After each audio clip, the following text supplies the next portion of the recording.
Mudar para vencer.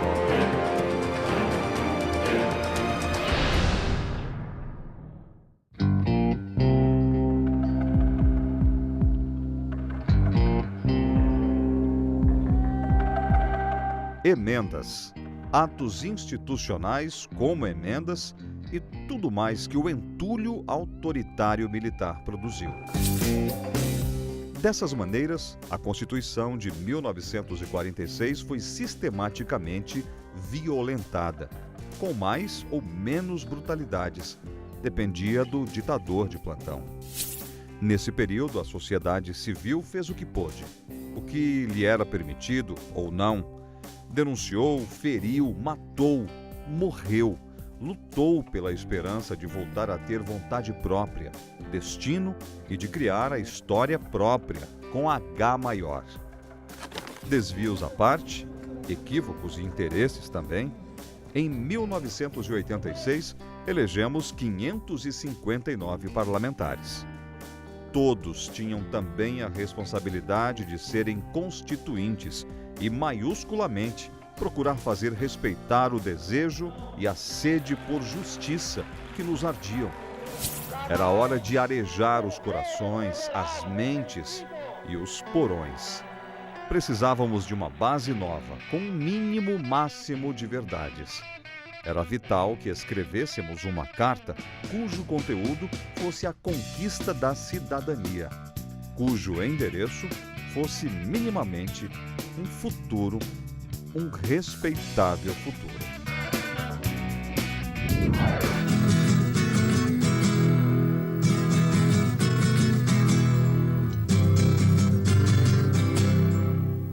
Estamos diante do Congresso Nacional. Ali está o Senado e aqui está a Câmara dos Deputados. Nesse instante, aqui em Brasília, os congressistas estão reunidos em Assembleia Constituinte tentando elaborar a Constituição desse país. Durante muito tempo, a classe trabalhadora acreditou que, a partir do Congresso Nacional, a classe trabalhadora iria ter uma legislação que lhe beneficiasse, seja na questão do direito do trabalho, seja na questão da reforma agrária, seja na questão da própria sobrevivência da classe trabalhadora. E os anos vão passando, os anos correm e a classe trabalhadora percebe que as leis que deveriam existir para beneficiar a classe trabalhadora não acontecem. Ora, e é preciso a classe trabalhadora começar a aprender e começar a discutir por que aqui, que é uma casa de leis, não se faz leis para beneficiar a classe trabalhadora. Aí a classe trabalhadora tem que descobrir uma coisa mais importante e você, principalmente, precisa começar a matutar por que as coisas não acontecem de acordo com os interesses da classe trabalhadora. Se formos contar quantos operários já foram deputados, nós vamos chegar à conclusão que o número de operários deputados é insignificante na história desse país e que eu acredito que em toda a história do Congresso Nacional nós não tivemos 10 deputados operários aqui, nunca tivemos um camponês deputado federal, então logicamente que fica difícil a gente conquistar coisas para a classe trabalhadora, fica muito difícil a gente conquistar os direitos que a classe trabalhadora sonha. É por isso que eu gostaria de convidar os companheiros a conhecerem como é que funciona essa casa por dentro.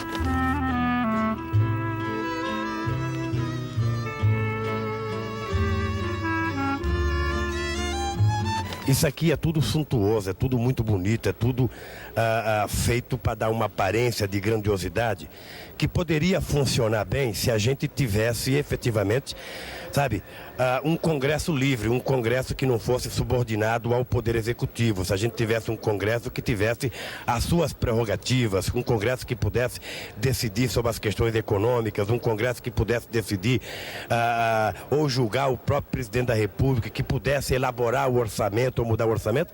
Acontece que o Congresso não pode nada, o Congresso hoje é um Congresso subordinado ao Poder Econômico.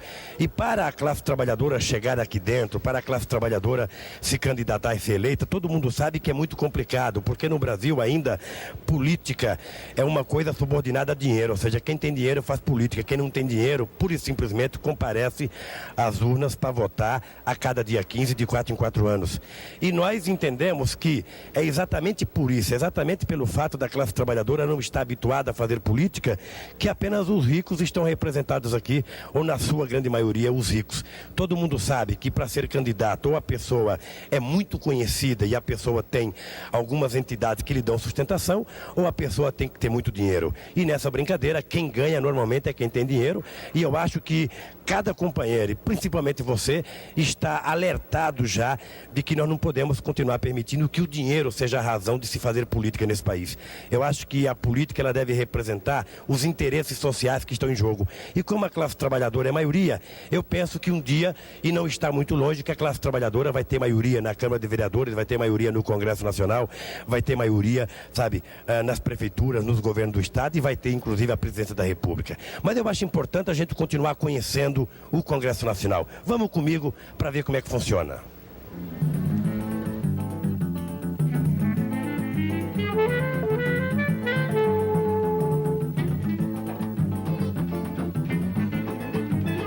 E aqui o que vale é o voto. O voto do Lula, que teve 650 mil votos, vale tanto quanto o voto do deputado que teve, 5 mil votos. Então o que vale aqui é o voto. Agora, o que vale mais do que o voto é a nossa capacidade de pressionar, é a nossa capacidade de exigir, é a nossa capacidade de brigar. E como eu tenho certeza que na sua cabeça está funcionando isso, na sua cabeça está passando a ideia de que é preciso protestar, de que é preciso exigir, de que é preciso brigar, eu faço um convite a você. Não fique de braço cruzado. Porque se ficar de braço cruzado, a Constituição vai retratar apenas os interesses da classe dominante. Vai retratar os interesses dos fazendeiros, dos banqueiros, dos empresários e não da classe trabalhadora. Se nós somos maiorias e ainda nós somos uma maioria silenciosa, nós precisamos começar a ser uma maioria barulhenta. E essa maioria barulhenta, exige que a gente faça alguns movimentos. Exige que a gente faça os abaixo-assinados que tem que ser feito para mandar os projetos que nos interessam. Exige que a gente ocupe Brasília de vez em quando, que a gente venha nas galerias, que a gente cobre dos deputados. Exige que a gente esteja atento, porque senão as falcatruas acontecerão aos milhares e a classe trabalhadora ficará prejudicada, quem sabe, por 10, 20 ou 30 anos. A oportunidade é essa. A oportunidade é exatamente agora. Se a gente nas eleições não conseguiu acertar e eleger uma maioria de trabalhadores para fazer a Constituição, nós poderemos acertar agora e consertar os nossos equívocos. Nós poderemos fazer as pressões necessárias. É por isso que eu estou convencido, por isso que eu estou otimista e é por isso que eu conto com você. Porque a depender de você, nós teremos uma Constituição boa. A depender apenas do Congresso Constituinte, nós teremos uma Constituição ruim e que representa apenas os interesses dos nossos adversários.